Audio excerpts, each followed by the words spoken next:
Praise the lord. దేవునికి మహిమ. ప్రభు కృప మీకు తోడైండును గాక. సంతోషంగా ఉన్నారా? దేవుని బట్టి ఆనందిస్తూ ఆయన నామాన్ని గనపరచండి. ఎందుకంటే మీరు చేస్తున్న ప్రతి ప్రార్థన కూడా దేవుడు ఆలకించి తగిన సమయమున జవాబిచ్చి ప్రభు నడిపిస్తున్నాడు కదా. అంతకంటే గొప్ప భాగ్యం మరొకటి లేదు. ఎందుకంటే మీ ప్రార్థన దేవుడు త్రోసివేయట్లే. మీ ప్రార్థనకు ప్రభు జవాబిస్తున్నాడు కనుక దేవుని స్తుతించండి. ఈరోజు కూడా దేవుని వాక్యాన్ని చదువుకుందాం. యెషయా 53:4 చదువుతున్నాను. నిశ్చయముగా అతడు మన రోగములను భరించెను. దేవునికి మహిమ కలుగునుగాక. నిశ్చయముగా అతడు మన రోగములను భరించెను అంటే దేవుడు నీ రోగాన్ని భరించాడంట.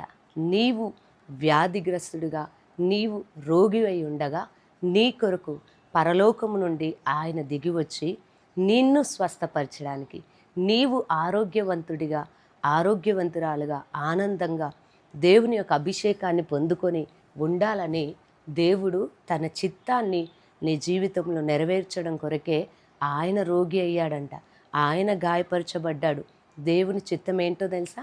ఆయన బిడ్డలు ఆరోగ్యంగా ఉండాలని, ఆనందంగా దేవుని యొక్క అభిషేకాన్ని అనుభవించాలనేది దేవుని యొక్క చిత్తం. కాబట్టి ఈరోజు వ్యాధిగ్రస్తుడిగా, వ్యాధిలో ఉండి, రోగిగా ఉండి దేవుని వాక్యాన్ని వింటున్నావా? అయితే ఇక నేను బాగుపడను అనుకుంటున్నావేమో. లేదు, ఇదిగో రక్తస్రావం కలిగిన స్త్రీ వెనుక నుండి వెళ్ళి ఆయన వస్త్రాన్ని ముడితే నేను బాగైపోతాను అనుకొని వెళ్ళినప్పుడు దేవుడు ఆమెకి స్వస్థతనిచ్చాడు. అందుకే మరొకసారి ప్రభు నీతో మాట్లాడుతున్నాడు.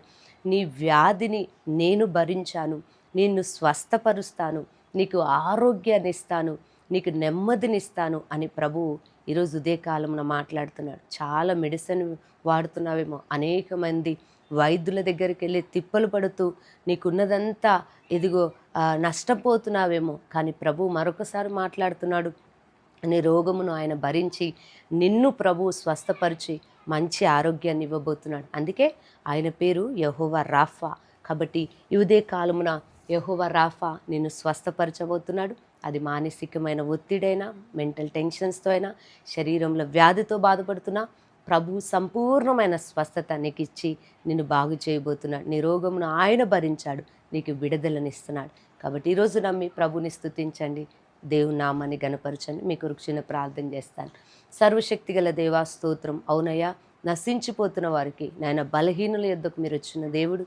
అవునయ్యా, మా రోగములు మీరు భరించారు, మమ్మల్ని స్వస్థపరిచేందుకు మీకు స్తోత్రములు చెల్లిస్తూ యేసు నామంలో ప్రార్థిస్తున్నాను తండ్రి, ఆమెన్. దేవుడు మిమ్మల్ని దీవించునుగాక.